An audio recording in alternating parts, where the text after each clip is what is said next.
to anh ya utrai to kot kerpat ya kerteng chong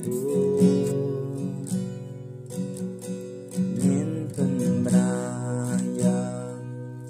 kỳ trình lệ chong hạt đen kỳ cơn da bên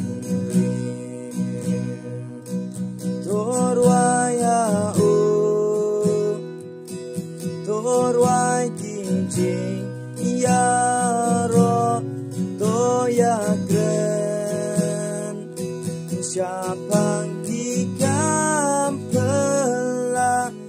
jong leba crown bo